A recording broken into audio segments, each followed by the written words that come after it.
Hello friend, कैसे हैं आप सभी लोग। आप सभी की तैयारी कैसी चल रही है।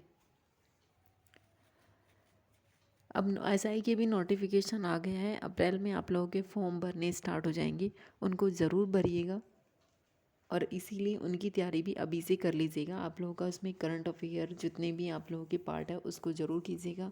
हिंदी वाला पार्ट है उसको कुछ हम कंप्लीट करा देंगे। इससे पहले कुछ हिंदी की वीडियो भी हैं, उनको भी एक बार पढ़िएगा ज़रूर। ग्रामर की है सारी, क्योंकि आपके एसआई का जो पेपर होगा उसमें इसी तरीके से आपको हिंदी पूछी जाएगी, उसका ग्रामर पूछा जाता है इसलिए।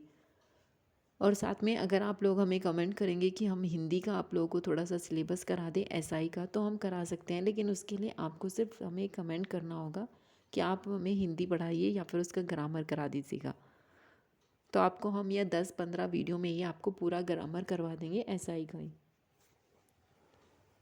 और जिन लोगों ने अभी तक चैनल सब्सक्राइब नहीं किया है उन लोगों से एक रिक्वेस्ट है कि वो चैनल सब्सक्राइब कर लीजिएगा, बेल आइकन ज़रूर प्रेस कीजिएगा ताकि आपको सारी डिटेल पता चलती रहे और आप लोगों की तैयारी अच्छे से हो जाए।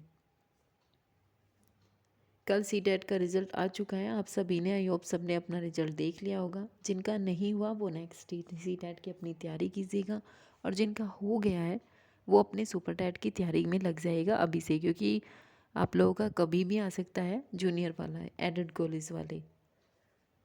नहीं तो आप लोगों की प्राइमरी भी आएंगे, तब तक आप लोगों की पूरी तरीके से तैयारी हो जाएगी। और जिन लोगों का नहीं हुआ है वो अपने यूपी टेट की तैयारी में लग जाएगा,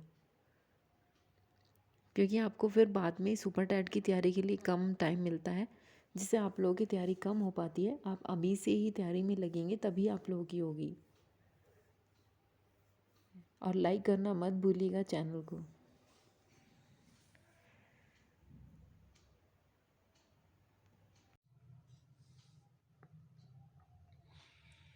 ये आप लोगों का आज पार्ट 2 है, कल आप लोगों का पार्ट 1 था इंक्लूसिव एजुकेशन का। आई होप कि आपको वो वीडियो समझ आई होगी इंक्लूसिव एजुकेशन क्या होती है, और उसमें जो आपकी गिफ्टेड चाइल्ड होते हैं, नॉर्मल चाइल्ड होते हैं, उसके साथ आप लोगों को ये भी पता होना चाहिए क्रिएटिव चिल्ड्रन को कैसे होते हैं, क्या नहीं होते हैं, इन सब की डिटेल आपको पता होनी चाहिए।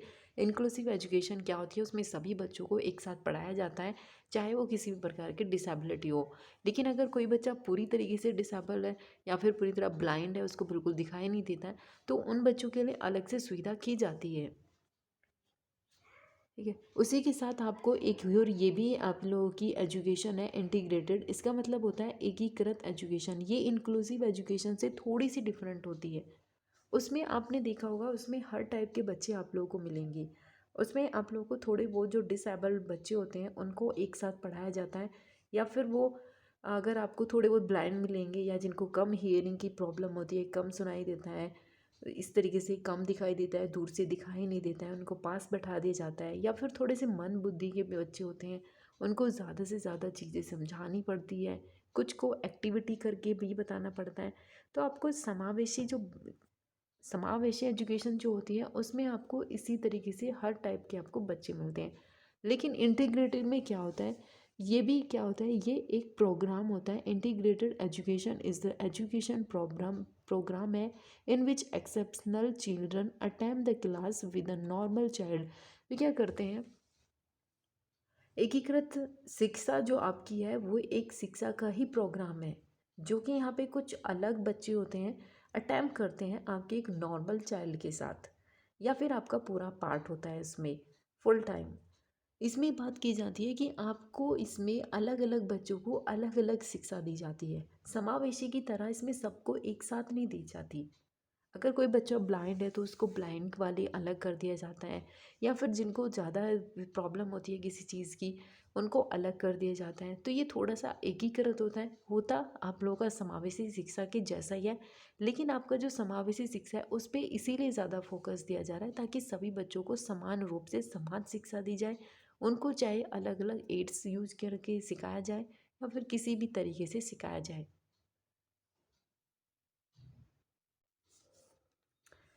अब आप इनमें थोड़ा सा अंतर भी समझिएगा कि इंटीग्रेटेड एजुकेशन क्या होती है और इंक्लूसिव एजुकेशन क्या होती है। इनका आपको अगर यहाँ पे अर्थ समझ आ गया तो आप लोगों को कोई प्रॉब्लम नहीं पड़ेगी इससे, क्योंकि आपसे जब 2-3 क्वेश्चन पूछे जाते हैं तो दोनों ऑप्शंस आपके एक ही क्वेश्चन में होते हैं। इसीलिए आप कंफ्यूज हो जाते हैं कि इसमें इंक्लूसिव एजुकेशन होगी या इंटीग्रेटेड एजुकेशन होगी, जिसको बोलते हैं एकीकृत शिक्षा। अब आप सबसे पहले ये पढ़िए कि main aim is not integrated all the children who are away from the education, so not very broad concept. इसका एक ही साधारण सी लाइन में सिर्फ इसका इतना ही अर्थ होता है कि इसका एकीकृत शिक्षा का ये कोई उद्देश्य नहीं है कि जो बच्चे पढ़ाई से दूर हैं उनको सबको एक साथ नहीं मिलाना, कि हमें उनको एकजुट करना है कि ये बच्चे शिक्षा से दूर हैं, हमें इन्हें शिक्षा देनी है। ऐसा इंटीग्रेटेड एजुकेशन का कोई एम नहीं होता। इसीलिए is so not very broad concept, इसका कोई व्यापक कॉन्सेप्ट नहीं है, ये बहुत सीमित है आपकी। क्योंकि जब कोई बच्चा शिक्षा से दूर है, कोई इलाका है या फिर गांव का क्षेत्र होते हैं, वो शिक्षा के वहाँ पे बच्चे पिछड़ जाते हैं, तो इंटीग्रेटिव एजुकेशन का ये कोई उद्देश्य नहीं रखती कि हम उन बच्चों को एकजुट करके उन्हें शिक्षा प्रदान करें, इसलिए ये सीमित हो गई है। लेकिन आपकी यही कॉन्सेप्ट में ये बिल्कुल अपोजिट है इंक्लूसिव एजुकेशन। क्यों? क्योंकि ये कह रहा है कि इसका मेन उद्देश्य क्या होता है कि all the children who are away from the education, ऐसे बच्चों को हमें एकजुट करना है जो शिक्षा से दूर हो रहे हों या जिनके पास शिक्षा नहीं जा रही हो, हमें उन्हें सबको एकजुट करना है। इसीलिए कह रहा है कि so it is a broader concept, इसलिए व्यापक रूप से एजुकेशन देती है, व्यापक कॉन्सेप्ट है इसका खुद में, ये बच्चों को शिक्षा प्रदान करती है। वो बच्चे चाहे किसी भी क्षेत्र से हो, उनको कोई भी डिसेबिलिटी हो, वो सबको एकजुट करती है, उनको समान रूप से सबको समान शिक्षा देती है। अब आप यहाँ पे इसका दूसरा अंतर पढ़िए, डिफरेंट क्या होता है कि children with some disability are integrated in normal school. अब आप इसका मतलब क्या है कि अगर कोई बच्चा कम डिसएबिलिटी है या फिर कम ग्रसित है, उसमें कम प्रॉब्लम है, तो उसके लिए एक अलग से एकीकृत स्कूल की स्थापना की जाती है, एक अलग से उसको एकीकृत स्कूल में रखा जाता है या पढ़ाया जाता है। लेकिन इसके अपोजिट यहाँ पे देखिए ये क्या कह रहा है कि चिल्ड्रन विद सम डिसेबिलिटी, जो बच्चे कम डिसेबिलिटी होती है, जिन बच्चों में कम डिसेबिलिटी होती है are include in normal school, उनको एक सामान्य स्कूल में ही पढ़ाया जाता है, but with some special facility for them. यहाँ पे आपको एक समावेशी शिक्षा में ये चीज़ समझ आ गई होगी कि जो बच्चे सम डिफ़िकल्टी यानी कि उनको कुछ प्रॉब्लम होती है या डिसएबिलिटी होती है, तो उनको नॉर्मल स्कूल में ही रखा जाता है, उनके लिए अलग से स्कूल की स्थापना करके उन्हें अलग नहीं कर दिया जाता एक नॉर्मल बच्चों से, उनके लिए एक अलग सी फैसिलिटी बनाई जाती है। जैसे कल मैंने आपको बताया था कि जो बच्चे कम दिखाई देते हैं, जिन बच्चों को, उनके लिए अलग से आगे सीट कंफर्म की जाती है, लाइट की व्यवस्था की जाती है, बोर्ड प्रॉपर किया जाता है ताकि उन्हें आराम से दिखाई दे सके, जिन बच्चों को नहीं दिखाई देता। लेकिन जिन बच्चों को सुनाई कम देता है तो उनके लिए भी एक अलग से व्यवस्था की जाती है, या जिन्हें पैरों से प्रॉब्लम है, हाथों से प्रॉब्लम है, उनके लिए चेयर की स्थापना की जाती है, अलग से ऊपर स्कूल में एंट्री करने के लिए स्थापना की जाती है, ताकि बच्चों को कोई प्रॉब्लम ना हो और सबको समान रूप से पढ़ाया जाए, किया जाए। उसके साथ आपने ये भी देखा होगा कि जो बच्चे ऐसे होते हैं कि वो हाथों का पैरों का कम यूज कर पाते हैं, नहीं चल पाते, चेयर का यूज़ करते हैं, लेकिन जब कोई गेम होता है उसमें भी उन बच्चों को शामिल किया जाता है ताकि इन बच्चों के अंदर, अपने अंदर ये अनकॉन्फिडेंसल की फीलिंग ना हो, अविश्वास की प्रवृत्ति ना जागृत हो, जिसकी वजह से उनके अंदर एक नेगेटिविटी ना उत्पन्न हो जाए कि हम ये कार्य नहीं कर सकते। आपने देखा होगा कि जो डिसेबिलिटी होती है उसमें भी क्रिकेट गेम होते हैं, आपने दीपा मलिक देखी होगी, वो भी तो एक डिसेबिलिटी वूमेन है, वो भी तो इतने बड़े काम कर रही है, इसलिए उनके साथ उनको एग्जाम्पल दिए जाते हैं, उनको दिखाया जाता है, उनके अंदर मोटिवेशन की जो प्रक्रिया है उसको बढ़ाया जाता है। ये इंक्लूसिव एजुकेशन का ही एक पार्ट है।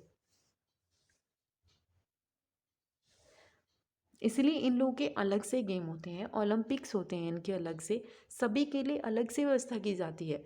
ऐसा नहीं होता है कि जो लोग, जिनको प्रॉब्लम होती है सुनने में, चलने में, बोलने में, बात करने में, या फिर खुद की बातों को एक्सप्रेस करने में, या कोई भी प्रॉब्लम हो सकती है, एनीथिंग, उसके साथ उन बच्चों को ये नहीं किया जा सकता कि हम उन्हें अलग करके पढ़ाएं, या फिर सब बच्चे खेल रहे हैं हम उनको खेलने में, एक्टिविटी में शामिल नहीं कर सकते। कुछ लोग अच्छा गाते भी हैं, कुछ लोग अच्छा डांस भी कर सकते हैं, ऐसा नहीं है कि वो डांस नहीं कर सकते, वो खेल भी सकते हैं, इसलिए उनकी एक्टिविटी को उन्हें शामिल किया जाता है, उनको सभी एक्टिविटी में शामिल किया जाता है। और दुनिया में ऐसे बहुत सारे एग्जाम्पल हैं जिनके अंदर बहुत सारी डिसेबिलिटी है, लेकिन फिर भी उन्होंने बहुत अच्छे काम किए हैं। चाहे वो आपके सामने कोई पेंटर हो, डांसर हो, उसके साथ आपका कोई स्पोर्ट प्लेयर हो, कुछ भी हो सकता है। इसीलिए इंक्लूसिव एजुकेशन का जो ये कॉन्सेप्ट है ये बहुत ब्रॉड है, व्यापक हो चुका है। इसमें हर बच्चों को समान रूप से शिक्षा पे ध्यान दिया जाता है। ये पेज समझ आ जाएगा क्योंकि इस पेज में हमने खुद ही लिखा हुआ था, ताकि आपको कुछ हिंदी में भी यहाँ से समझ आ सके कि क्या होती है समावेशी शिक्षा। अब आप यहाँ देखिए कि इसमें क्या है कि समावेशी शिक्षा क्या होती है। इसके मुख्यतः 3 भाग होते हैं। अब कैसे होते हैं? सबसे पहला क्या होता है, फिजिकल डिसेबिलिटी होती है, उसके बाद लर्निंग डिसेबिलिटी हो, और थर्ड होता है चिल्ड्रन फ्रॉम, यानी कि वो अलग अलग स्तर से होते हैं। अब आप यहाँ देखिए कि फिजिकल डिसेबिलिटी में क्या होता है, कुछ बच्चे शारीरिक रूप से, मानसिक रूप से विकलांग होते हैं। यहाँ देखिए कि लर्निंग डिसेबिलिटी में इनको अधिगम असक्ता होती है, जैसे मैंने आपको बताया था, डिसलेक्सिया, डिसमोर्फिया, डिसग्राफिया, अपेक्षिया, एडीएचडी या फिर ऑटिज्म। ये बहुत सारी लर्निंग डिसेबिलिटी होती है और ये मैंने आपको करा दी है, उनको ज़रूर पढ़िएगा वहाँ से। थर्ड क्या होता है कि चिल्ड्रन कुछ एससी के होते हैं, एसटी के होते हैं, कुछ निर्धन होते हैं। इन बच्चों को आप ना इंक्लूसिव एजुकेशन में ही इनको पढ़ाया जाता है, सभी को समान रूप से। इसीलिए इंक्लूसिव एजुकेशन का जो चैप्टर है ये बहुत इम्पोर्टेंट है, इसको भी पढ़िएगा। ये आज की सिर्फ लास्ट है, ज़्यादा बड़ी वीडियो नहीं है, उसके बाद आपको नेक्स्ट चैप्टर करा दिया जाएगा। ये आपके समझ में आ जाना चाहिए। साथ में अगर जिन लोगों को आपको यूपीएसआई का जो अभी हिंदी का बैच है, अगर आपको हिंदी पढ़नी है तो उसके लिए हमें कमेंट ज़रूर कीजिएगा कि आपको हिंदी का ग्रामर करना है। ज़्यादा नहीं, बहुत ही कम वीडियो में हम उसको आपको कंप्लीट करा देंगे, लेकिन ऐसा कराएंगे कि आपको वहाँ पे कोई प्रॉब्लम ही ना हो। लेकिन उसके लिए पहले आपको हमारे चैनल को भी सब्सक्राइब करना है और साथ में हमें कमेंट भी करना है कि हमें हिंदी का ग्रामर पढ़ना है एसआई के लिए। ठीक है, अब ये देखिए यहाँ पे सबसे पहले क्या कह रहा है कि बच्चों में विशिष्ट बच्चों की पहचान कराते हैं कि वो स्पेसिफिक बच्चे हैं। उनमें किसी भी प्रकार की अगर डिसएबिलिटी होती है उसका पता लगाया जाता है और जितनी हो सकती है एक टीचर से उनको दूर करने की कोशिश की जाती है। अगर वो दूर हो जाती है तो बहुत अच्छा होता है, नहीं होती है तो उसके लिए उसके अंदर ये एक्टिविटी में उसको हर जगह शामिल किया जाता है, ताकि बच्चों को ये ना लगे कि मुझ में डिसेबिलिटी है और इसीलिए मुझे इन एक्टिविटियों में पार्टिसिपेट नहीं किया जा रहा है। ऐसा नहीं करना चाहिए। उन्हें उस चीज़ के प्रति प्रोत्साहित करें कि आप ये कर सकते हो। दूसरा क्या होता है कि विशिष्ट बच्चों को आत्मनिर्भर बनाकर उन्हें समाज की मुख्य धारा से जोड़ा जाता है। थर्ड क्या है, इसमें यह सुनिश्चित किया जाएगा कि कोई भी बच्चों को, चाहे वह शारीरिक विकलांग हो, मानसिक अपंगता हो या किसी भी जाति, धर्म, बौद्ध से रखता हो, उसको अगर आपका कोई भी दाखिला या फिर एडमिशन लेने आ रहा है तो उसके लिए आपको किसी भी बच्चे को वंचित नहीं रखा जाएगा, उनको भी इसमें पढ़ाया जाएगा। आयोग की ये चैप्टर आपको पूरी तरह समझ आ गया होगा और हमारी वीडियो भी पसंद आ रही होगी तो लाइक ज़रूर कीजिएगा, पर सब्सक्राइब करना मत भूलिएगा।